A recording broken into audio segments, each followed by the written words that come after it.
I'm Morgan. I'm 24 years old. And 2 weeks ago, on Mother's Day, my own mother walked into the restaurant where I'd worked for 4 years and publicly humiliated me in front of 6 tables of strangers.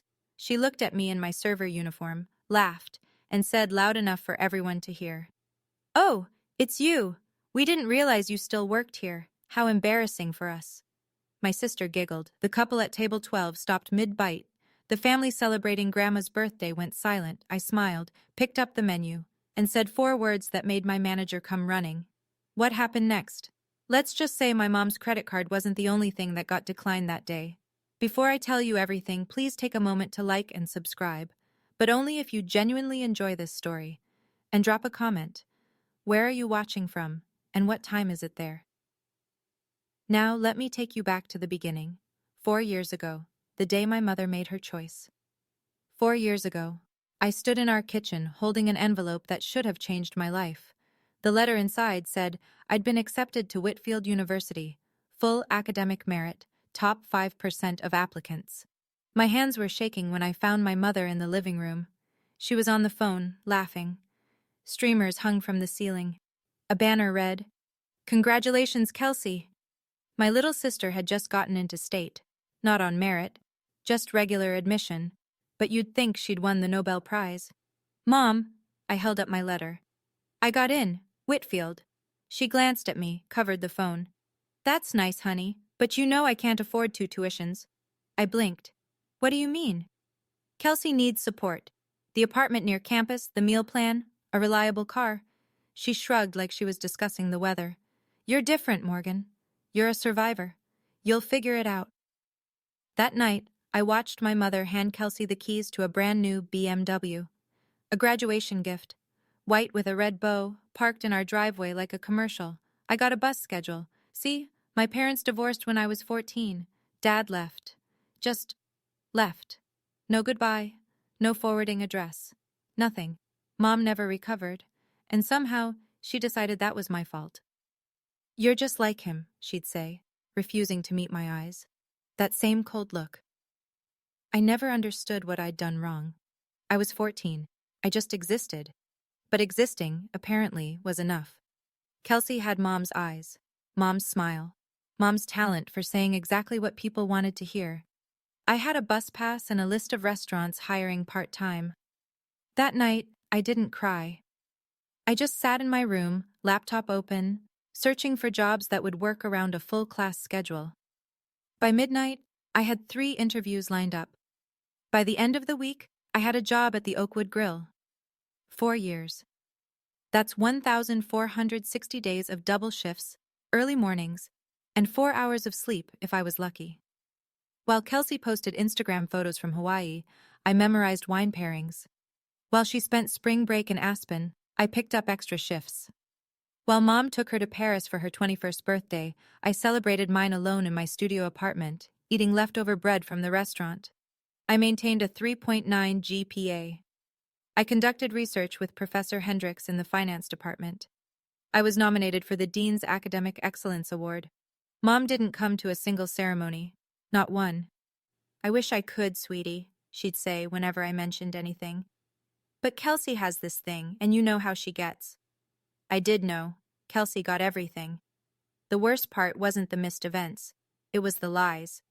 At Thanksgiving, the one holiday I managed to get off, I overheard Mom talking to Aunt Patricia in the kitchen. "Morgan?" Mom laughed softly. "Oh, she decided college wasn't for her. You know how independent she is. She'd rather work." I stood in the hallway, frozen. "Such a shame," Aunt Patricia said. "She was always so bright." Some people just aren't cut out for academics. I left before dessert. Told them I had to work early. It wasn't a lie. That's how it went for 4 years. To the family, I was the dropout, the disappointment, the one who liked being independent. No one knew I was 18 credits from graduating with honors. No one knew I'd been published in a student research journal. No one knew anything about me at all. And then, 3 weeks before Mother's Day, everything changed. I got an email that would flip my entire world upside down. The break room at the Oakwood Grill smelled like coffee and desperation. I was between lunch and dinner shifts, scrolling through emails on my cracked phone screen. Then I saw it. Subject line: Offer of employment, Whitmore and Associates. My heart stopped. Whitmore and Associates, one of the top 10 financial consulting firms on the East Coast. I'd applied 3 months ago on a whim, never expecting a callback. They hired from Harvard, Yale, not from girls who smelled like hollandaise sauce. I opened the email. Dear Ms. Townsend, we are pleased to offer you the position of Junior Financial Analyst. I read it 3 times, then a fourth. Starting salary, more money than I'd made in 4 years of tips combined. My hands trembled as I screenshot the offer letter and saved it to my phone. Then I did something I never expected. I called Mr. Davidson. He picked up on the second ring. Morgan, aren't you supposed to be on break? I got it. My voice cracked. The job, Whitmore. Silence. Then, Morgan, that's incredible. You've earned every bit of this. I wiped my eyes with my apron. I wanted you to know first. I'm honored. He paused. When do you start? May 12th, Monday after Mother's Day. Then Mother's Day is your last day here. He cleared his throat. We'll make it a good one. After we hung up, I sat there staring at my phone. That's when I remembered something strange. 3 months ago, Kelsey had posted an Instagram story, a screenshot of an application confirmation. She'd cropped out the company name, but I recognized the portal layout, the same portal I'd used to apply to Whitmore. She'd captioned it, "Big things coming." But she never mentioned it again. No follow-up post, no celebration, no new job announcement. At the time, I'd assumed she changed her mind. Kelsey changed her mind about everything. Now I wondered, what if she didn't get in? What if my little sister, the golden child, had been rejected from the same company that just hired me? I couldn't prove it. But the silence told me everything I needed to know. That night, I sat on my second-hand couch and thought about silence. For 4 years, I'd been silent. When Mom forgot my birthday, when Kelsey posted photos from Europe with captions about family trips I wasn't invited to, when relatives asked why I'd given up on school. Silence was safe. Silence kept the peace. But peace for whom? If I stayed silent now, nothing would change. Mom would keep telling everyone I was a dropout. Kelsey would keep playing the golden child, and I'd start my new career carrying the same invisible weight I'd carried since I was 18. Is that what I wanted? To walk into Whitmore and Associates still feeling like the family embarrassment? I thought about what would happen if Mom ever found out about my job. She'd probably spin it somehow. Oh, Morgan finally got lucky. You know, she always lands on her feet. No mention of the 4 years, the grades, the research, the sacrifice, no. If I was going to move forward, I needed to close this chapter properly. Not with anger, not with revenge, with truth. I made a decision. Mother's Day would be my last shift. I'd serve my tables, collect my final tips, and walk out with my head held high. If Mom and Kelsey never found out about my success, so be it. But I wasn't going to hide anymore. I printed the offer letter at the campus library the next day, folded it carefully, slipped it into my work bag, just in case. I didn't know yet that, just in case, would become, thank God I brought this. I didn't know Mom and Kelsey were already making plans of their own, plans that would bring them straight to my section. The call came on a Tuesday. Mom never called on Tuesdays. Mom rarely called at all. I was walking home from class when her name flashed on my screen. I almost didn't answer. Morgan, sweetie. Her voice was syrup sweet, dangerous. I was thinking about Mother's Day. I stopped walking. Okay. Kelsey suggested we all have brunch together, as a family. She emphasized the last word like it was supposed to mean something. I have to work, Mom. I told you 3 weeks ago. A pause. When she spoke again, the sweetness was gone. You always have to work. It's like you're avoiding us. I'm not avoiding anyone. I'm paying my bills. Well, her voice turned sharp. If money is what matters to you most, it's not about money. It's about responsibility. Responsibility. She laughed bitterly. God, you sound just like him. He used that word too, right before he walked out. I froze. She never talked about Dad. Never. Mom. You know, a real daughter would make time for her mother. A real daughter would choose her family. I closed my eyes, counted to 3. A real mother would understand why I can't. Silence stretched between us. Then I heard it. A giggle in the background. Light. Familiar. Kelsey was listening. Mom, is Kelsey there? What? No, I mean, she just walked in. Another giggle, louder now. My stomach tightened. They were enjoying this. The guilt trip, the pressure. It was entertainment for them. I have to go, I said. Morgan. Happy early Mother's Day, Mom. I hung up before she could respond. Standing on that sidewalk, phone clutched in my hand, I knew something had shifted. This wasn't just a call about brunch. They were planning something. I didn't know what yet, but the way Kelsey laughed, like she knew a secret I didn't, told me everything I needed to know. Whatever was coming, I needed to be ready.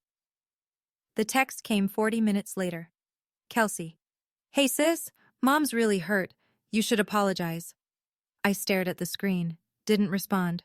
3 dots appeared, disappeared, appeared again. Kelsey. By the way, I heard your restaurant has the best brunch. Maybe we'll come visit. My blood went cold. She knew where I worked. She'd always known. Mom made sure to mention it whenever she wanted to remind me of my choices. But this was different. This was a threat dressed up with emoji. I switched to Instagram, searched Kelsey's profile. Her latest story, a boomerang of champagne glasses clinking. Caption, Mother's Day plans. Can't wait to try this new brunch spot. The location tag, the Oakwood Grill, my restaurant, my section. They weren't just coming for brunch, they were coming for me. I called Rebecca immediately. She answered with her mouth full. Becca, they're coming.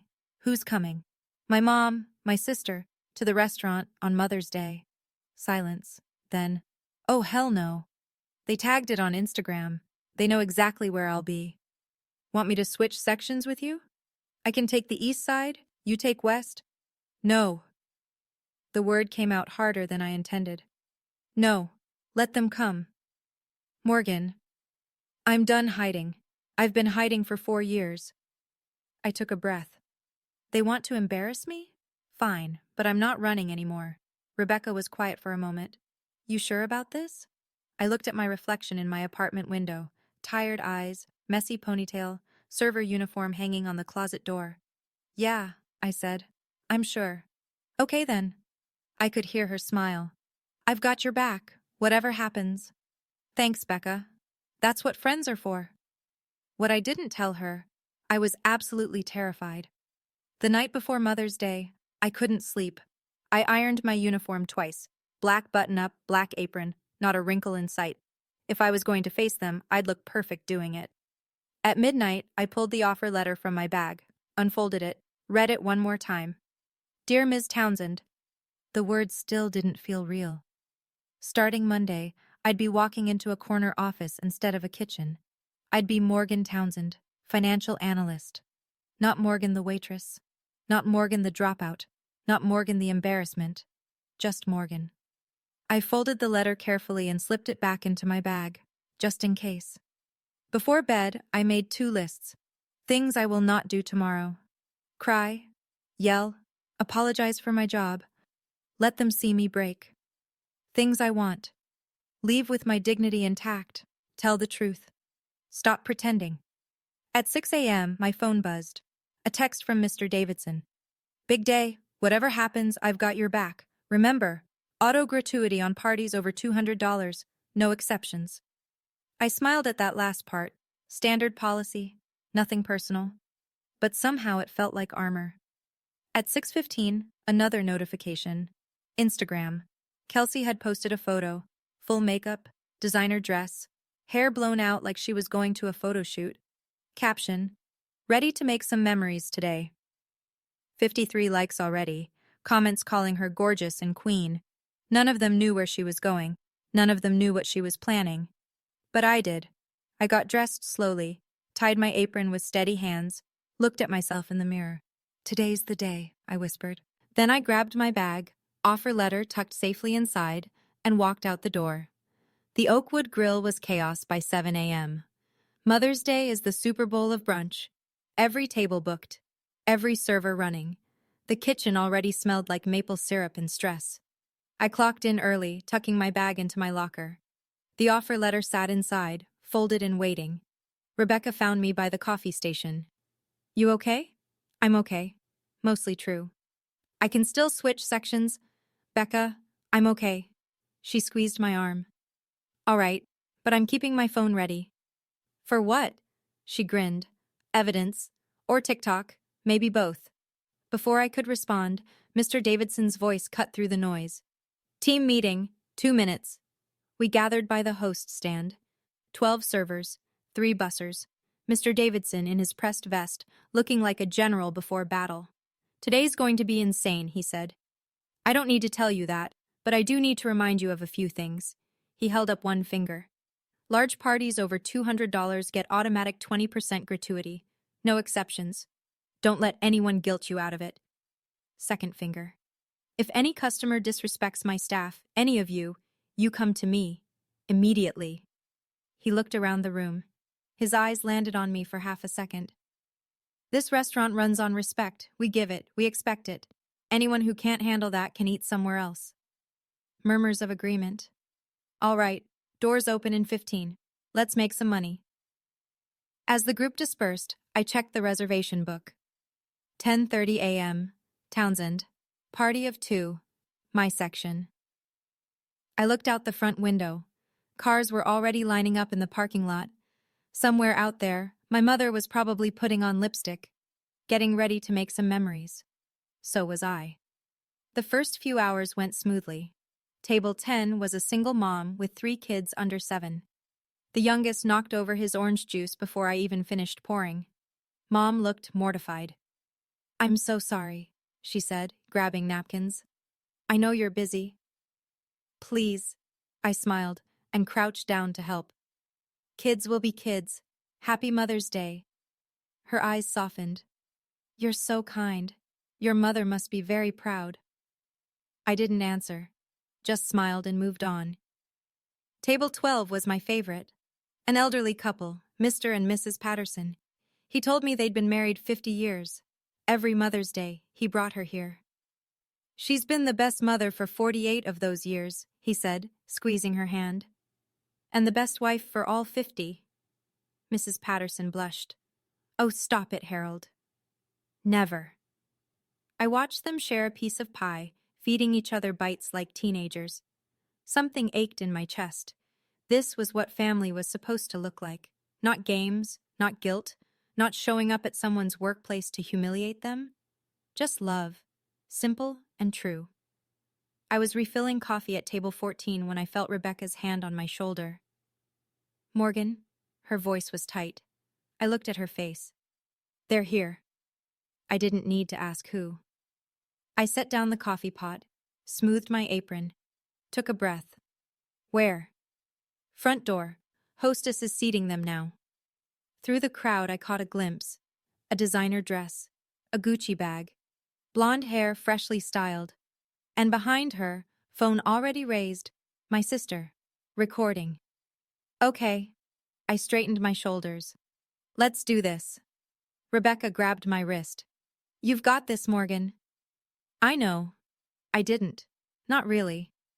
But I walked toward them anyway. My mother looked expensive. That was always her priority, looking like money, even when the credit cards were maxed. Today she wore a cream-colored wrap dress, pearls at her throat, Gucci bag hanging from her elbow like an accessory in a magazine. Kelsey trailed behind in a pink sundress, phone angled perfectly for her content. I could see the Instagram Live notification blinking on her screen. The hostess led them to table 8, my section. Of course. I grabbed 2 menus from the stack, checked my reflection in the window, apron straight, hair neat, face neutral. Here we go. The walk to their table felt endless. I passed the Patterson couple, past the single mom wiping syrup off her toddler, past tables full of families actually celebrating each other. Then I was there. Good morning. My voice came out steady, professional. Welcome to the Oakwood Grill. Mom looked up. Her eyes traveled from my face down to my apron, down to the menus in my hands, down to the sensible black shoes I'd worn for 4 years of 12-hour shifts. When she looked back up, her expression had changed. Not surprise, something colder. Oh, one syllable. But it echoed. The table beside us went quiet. I could feel eyes turning. Kelsey lowered her phone slightly, a smirk playing at her lips. Mom tilted her head, examining me like I was something she'd found on the bottom of her shoe. The restaurant hummed around us. Silverware clinked.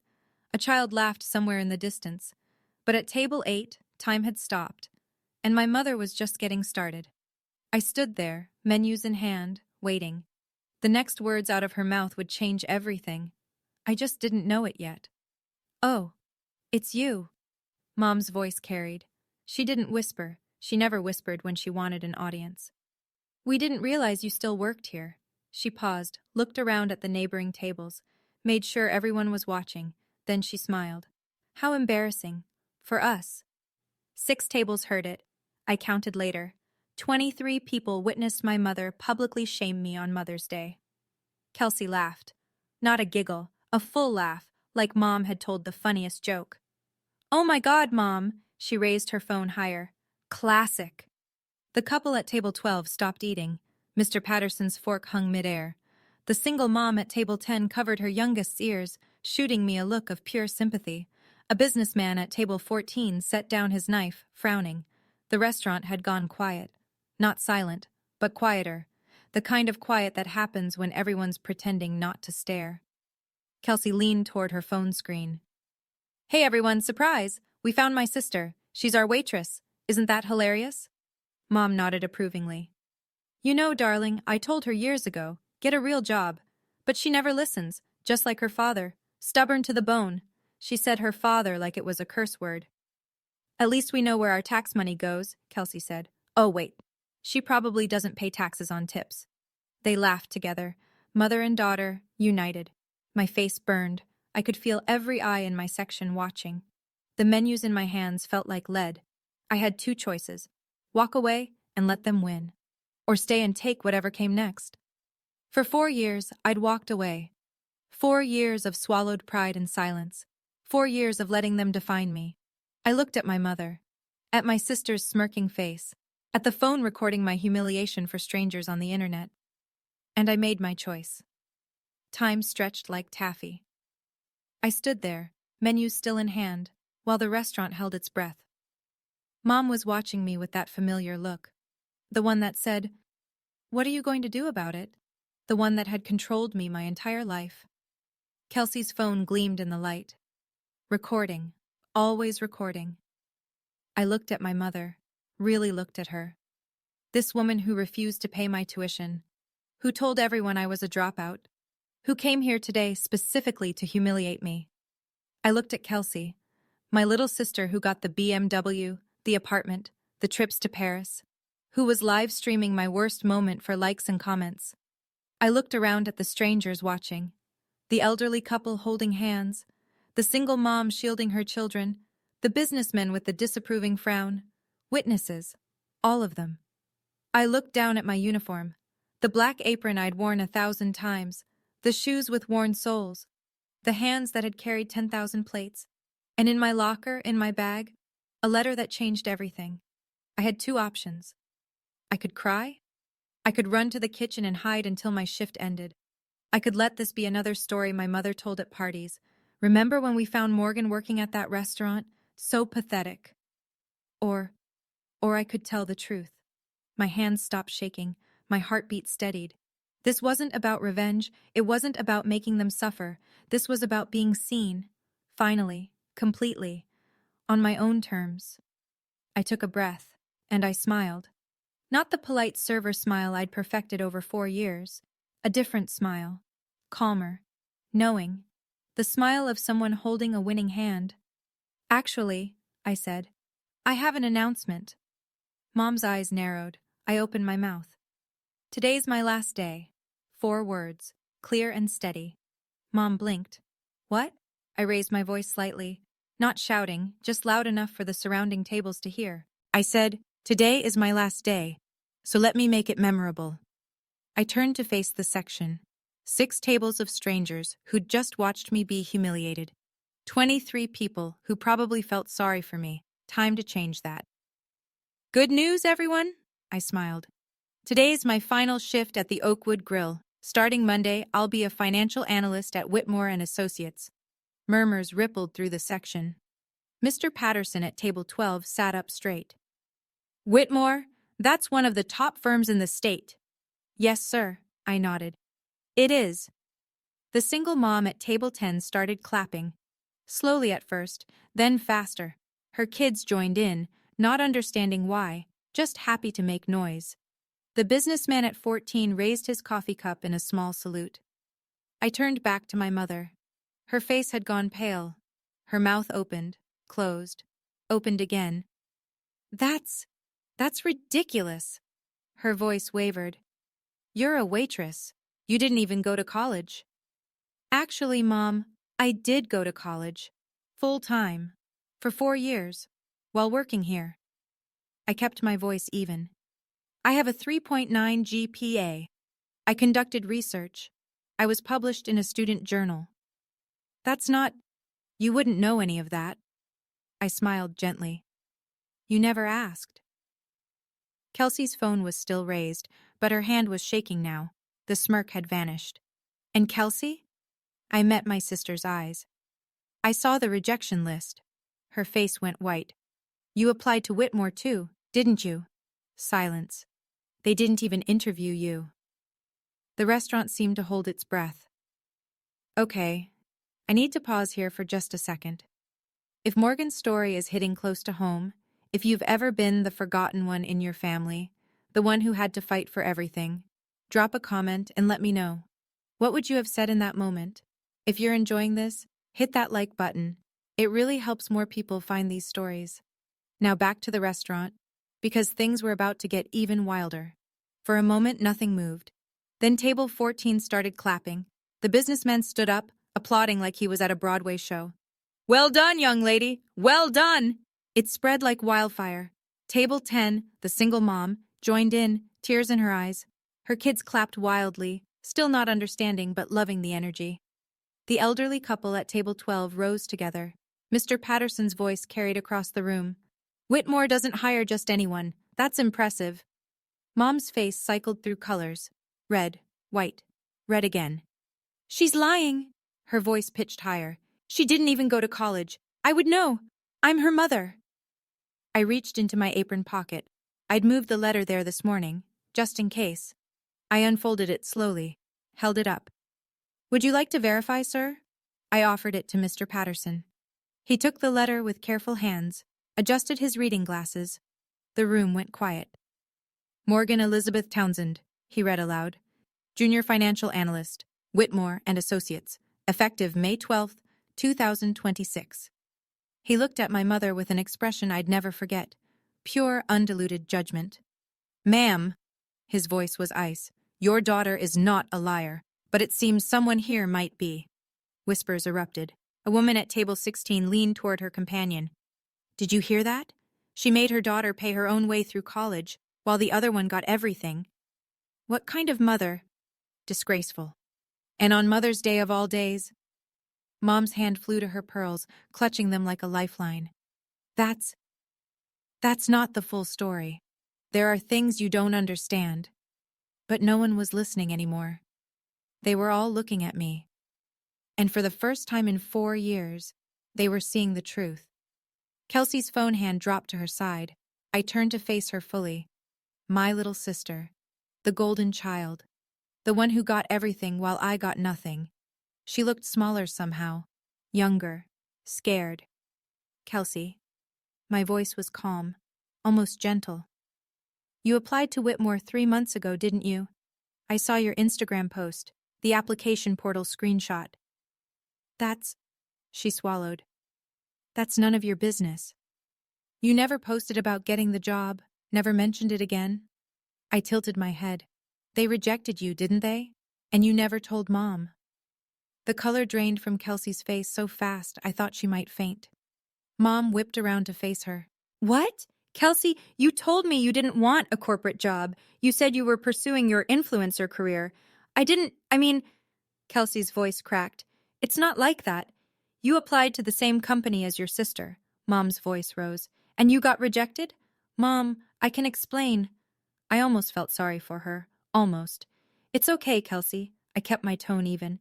Not everyone gets in, but maybe next time, try building a resume instead of an Instagram following. Someone at table 18 snorted, then laughed. Then several people were laughing, and Kelsey's face crumpled like wet paper. This is so unfair, her voice pitched to a whine. You always have to ruin everything. I was having a good Mother's Day, and you... I'm not ruining anything. I held up my hands. I'm just telling the truth. First time for this family, I know. I paused. It takes some getting used to. More laughter. Not cruel, just the release of tension. Kelsey's phone buzzed frantically. She looked at the screen and went even paler. Mom. Her voice was a whisper. The comments. They're calling me. She couldn't finish the sentence. But I could guess. Footsteps. Fast and deliberate. Mr. Davidson appeared at my shoulder like he'd materialized from thin air. His vest was pressed, his expression was stone. Is there a problem here? Mom's entire demeanor shifted. Suddenly she was all charm, all wounded innocence. Yes, actually. She pressed a hand to her chest. Your employee has been extremely rude to us. I'd like to speak to someone in charge. Mr. Davidson didn't blink. Ma'am, I am in charge, and I've been watching this entire situation. Mom's smile faltered. Then you saw how she humiliated us. What I saw, Mr. Davidson interrupted quietly, was a customer loudly insulting one of my best employees. On her last day here, in front of my entire restaurant. Silence. He stepped forward slightly, not threatening, just present. I also heard you publicly claim your daughter didn't go to college, which, according to the offer letter I just heard read aloud, is demonstrably false. Mom's mouth worked soundlessly. This is a family matter. No, ma'am. Mr. Davidson's voice was calm, but absolute. The moment you raised your voice in my establishment, it became my matter. He turned to me. His expression softened, just slightly. Morgan, please continue serving your other tables. I'll handle this one. I should have walked away. That would have been the professional thing to do, but I'd been professional for 4 years. Actually, Mr. Davidson, I met his eyes. I'd like to finish what I started, if you don't mind. A beat of silence, then slowly he smiled. By all means. He stepped back but didn't leave. Just stood there, arms crossed, watching. I turned back to my mother. She looked smaller than I remembered, less powerful. Funny how truth does that to people. I picked up the menus from where I'd set them down. Since it's my last day, I said pleasantly, and since you came all this way to see me work, let me serve you properly. Mom's eyes narrowed with suspicion. What do you mean? I mean, order whatever you want. Enjoy your brunch. I paused. Let the moment stretch. On me. Sort of. Before she could respond, I turned to face the surrounding tables. My section. My people, for one last day. Actually, since today is special, desserts are on the house for everyone in this section. Gasps. Smiles. A child at table 10 squealed with delight. Consider it a gift. I gestured grandly toward Mom's table. From my mother. The applause was immediate, genuine. That's so generous, ma'am. The single mom at table 10 beamed at my mother. Thank you so much. Mr. Patterson raised his coffee cup in salute. Very kind of you. Mom's face cycled through emotions like a slot machine. Confusion, fury, and then, the worst one, the realization that she was trapped. What? She hissed at me. I'm not paying for strangers' desserts. Mom. I kept my voice sweet, innocent. You've spent the last 4 years telling everyone how much you've sacrificed for your children, how hard you work to provide. I leaned in slightly. Consider this your chance to prove it. Her mouth opened, closed. She looked around at the smiling faces, the grateful strangers, the witnesses who thought she was being generous. She couldn't say no, not without destroying the carefully crafted image of good mother she'd spent decades building. I saw the moment she realized she'd lost. Fine. Her voice was ice. Order what you want. I smiled. We'd love some champagne to start. The next hour was beautiful. Mom and Kelsey sat in furious silence while I served them the most expensive items on our Mother's Day menu. Lobster Benedict, champagne, the Wagyu steak breakfast. Every dish delivered with perfect professionalism. Every water glass filled before it ran empty. I was, after all, a very good waitress. Meanwhile, desserts flowed to the surrounding tables. Chocolate lava cake, creme brulee, the kitchen's signature berry tart. The guests were thrilled. They kept thanking Mom, who smiled through gritted teeth. Finally, it was time. I printed the bill, looked at the total, smiled. The walk to their table felt like a victory lap. Here you are. I set the leather folder down gently. Whenever you're ready.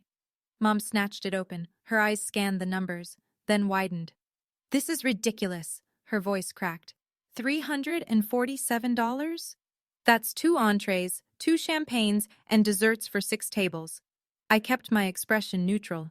Mother's Day menu isn't cheap. I didn't agree to pay for all those desserts. Actually, ma'am. Mr. Davidson appeared beside me, right on cue. You did, in front of multiple witnesses. He smiled pleasantly. Also, I should mention, parties with bills over $200 automatically receive a 20% service charge. That's our policy.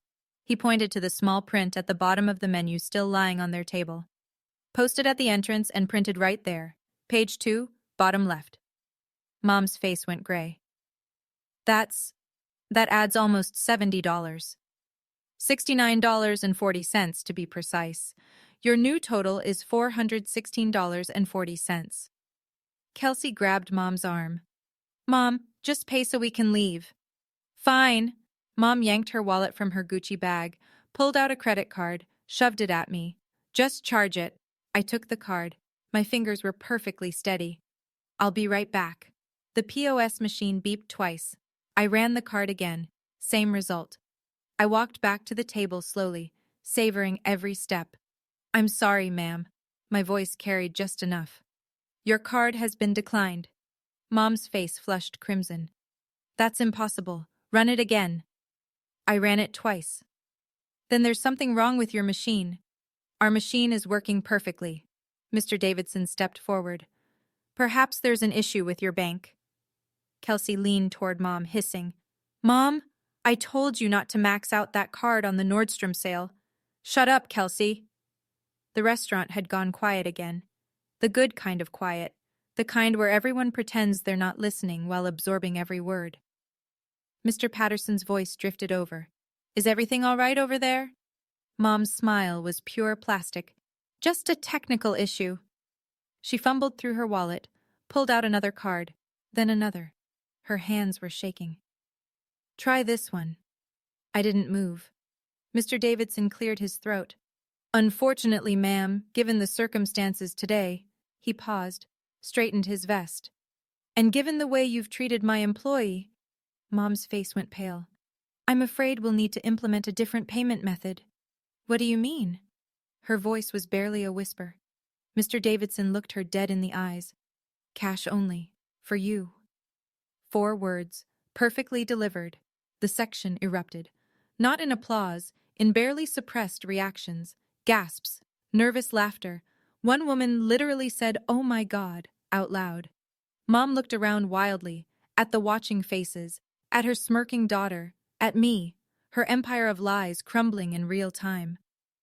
This is discrimination. Mr. Davidson didn't flinch.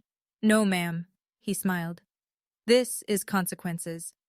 Cash only for you. Can we just appreciate Mr. Davidson for a moment? Comment boss if you think more managers should stand up for their employees like this. I was standing there watching it all unfold, and trust me, even I didn't see what happened next coming.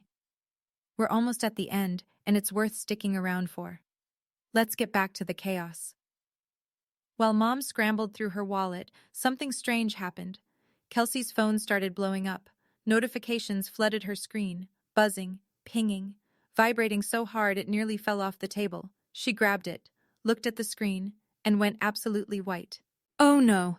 Her voice was barely a whisper. Oh no, no, no, no! Mom looked up from her wallet. What now? Mom? Kelsey's hands were shaking. I was live, the whole time. I thought I turned it off after the first minute, but you thought what? I didn't know. The button was, and then we were talking and Kelsey's voice pitched toward hysteria. Mom, there are 30,000 people watching right now. The table beside us, a middle-aged woman who'd been quietly eating her eggs, suddenly looked at her own phone. Oh my God! She held it up to her husband. Linda just sent me this. It's happening right here. Another phone emerged, then another. Within seconds, half my section was checking social media. Rebecca appeared at my elbow, grinning wider than I'd ever seen. Girl, you're trending. What? She showed me her screen. The video had been clipped and reposted already. 30,000 views and climbing. The captions were brutal. Rich mom humiliates waitress daughter, finds out she's more successful than golden child. Karen gets destroyed at brunch. The audacity of showing up to embarrass her and then her card declines. Comments flooded in. Queen behavior. That manager deserves a raise. Kelsey's face when she found out about Whitmore, I can't. Kelsey stared at her phone in horror. My followers. They're calling me a bully. They're unfollowing me. Mom's wallet hung forgotten in her hands. The whole restaurant was watching them now, and there was nowhere left to hide. Mom did something I'd never seen before. She stepped away from the table, phone pressed to her ear. But in a quiet restaurant, desperate whispers carry. Patricia? It's Diane. I need a favor. Can you transfer some money to my account? Just temporarily. Aunt Patricia, Mom's sister, her closest confidant. The woman who'd spent years hearing Mom's version of every story. I watched Mom's face crumble in real time. What do you mean you saw the video? Her voice pitched higher. Several people nearby exchanged glances. Patricia, that's not what happened. She's twisting everything. You know how Morgan is. Whatever Aunt Patricia said made Mom flinch like she'd been slapped. Patricia? Patricia! She lowered the phone. The call had ended. Even her own sister had hung up on her. For a moment she just stood there, shoulders hunched, clutching her Gucci bag like a security blanket. Then she turned to me. And I finally saw it. The thing I'd never understood. She wasn't looking at me. She was looking at my father. At his eyes in my face, at his stubbornness in my spine, at the ghost of the man who'd abandoned her, staring back at her every single day for 10 years. She'd never hated me. She'd hated him, and I was the closest thing she could punish. It didn't make it right. It didn't make it okay. But standing there, watching her empire of lies crumble, I finally understood. Morgan, her voice cracked. Please, I'm your mother. I looked at her. Really looked. This broken woman who'd spent a decade punishing her own child for someone else's sins. You've been telling everyone I'm an embarrassment. My voice was steady. You told them I didn't go to college. You came here, on Mother's Day, to mock me in front of strangers. I took a breath. And now you want me to help you? Silence stretched between us. I reached into my apron, pulled out my tip envelope. 4 years of savings I'd kept meaning to deposit. I'll pay your bill. Mom's eyes widened with hope. But this is the last thing I ever do for you. Her face crumbled. This isn't forgiveness, Mom. This is goodbye. They left without saying goodbye. Mom walked out with her head down, Gucci bag clutched to her chest like armor. Kelsey trailed behind, phone dark, mascara smeared. They didn't look back. The restaurant exhaled. Mr. Patterson stood and shook my hand. Young lady, you handled that with more grace than anyone I've ever seen. Your future employer is lucky to have you. The single mom at table 10 hugged me, actually hugged me. My daughter is watching, she whispered. You just taught her something important. The tips that day were the highest I'd ever received. Not charity, respect. Over the next 48 hours, the video exploded. 2 million views, countless shares, featured on 3 different justice-served Instagram pages. Kelsey lost 40% of her followers in 1 week. She had to turn off comments, then go private, then disappear entirely from social media. Her influencer career was finished. The family group chat, the one I'd been silently watching for years, erupted. Aunt Patricia, Mom's own sister, texted me directly. I saw everything. I had no idea, Morgan. I'm so sorry for believing her all these years. Even Uncle Richard, Dad's brother, who'd disappeared along with him, reached out. Saw the video. Your father would be proud of who you've become. I'm sorry I wasn't there. Cousins I hadn't heard from in years sent messages. Family members who'd believed Mom's lies for a decade suddenly wanted to reconnect. The narrative had shifted. I wasn't the dropout anymore. I was the one who'd succeeded despite everything. Mom never called, never texted, never apologized. I didn't wait for it. The following Monday, I walked into Whitmore and Associates wearing a new blazer I'd bought with my last tips. My desk had a nameplate, Morgan Townsend, financial analyst. I sat down, looked out the window at the city below. My phone buzzed. A text from Mr. Davidson. Proud of you, kid. You made us all proud. I smiled. For the first time in 4 years, I could breathe. 3 months later, I got my first promotion. The youngest analyst in my department to lead a client project. My boss said I had unusual grit. I didn't tell her where I'd learned it. Life looked different now. My apartment had actual furniture, not just a mattress on the floor. I had a coffee maker that didn't leak, a closet with clothes that weren't uniforms. Small things, but they mattered. Kelsey called once, a month after Mother's Day. She paused. I wanted to say I'm sorry about what happened. I listened to her breathe. I appreciate you calling, I said finally, but I'm not ready to rebuild anything yet. She cried a little, said she understood. I didn't know if she actually did.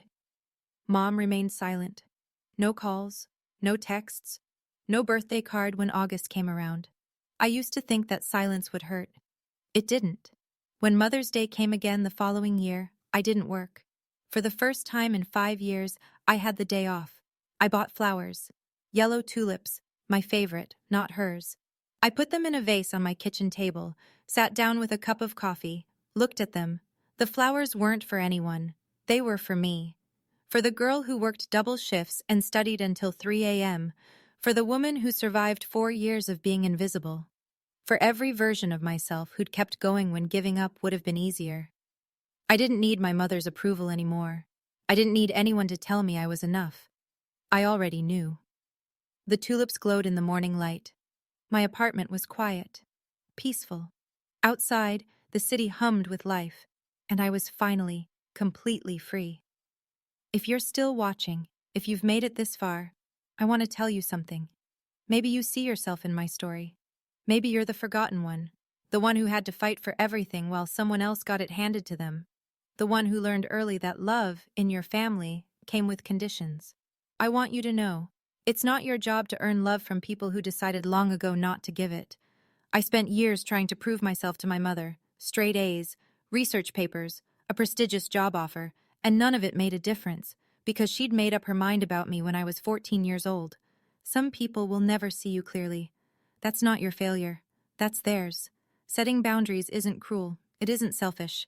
Staying silent while being mistreated, that's what's cruel. To yourself. My mother might never understand what she did.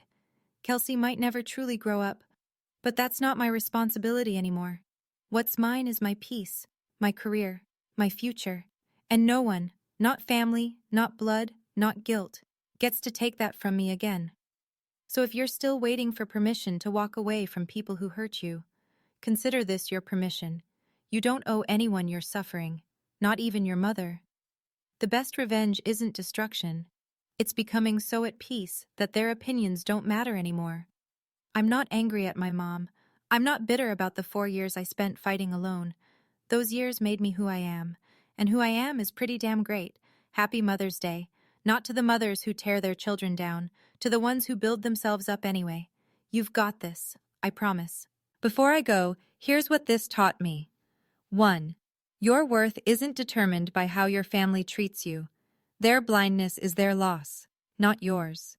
2. Success built on your own terms, through your own sweat and sacrifice, is the only kind that truly matters.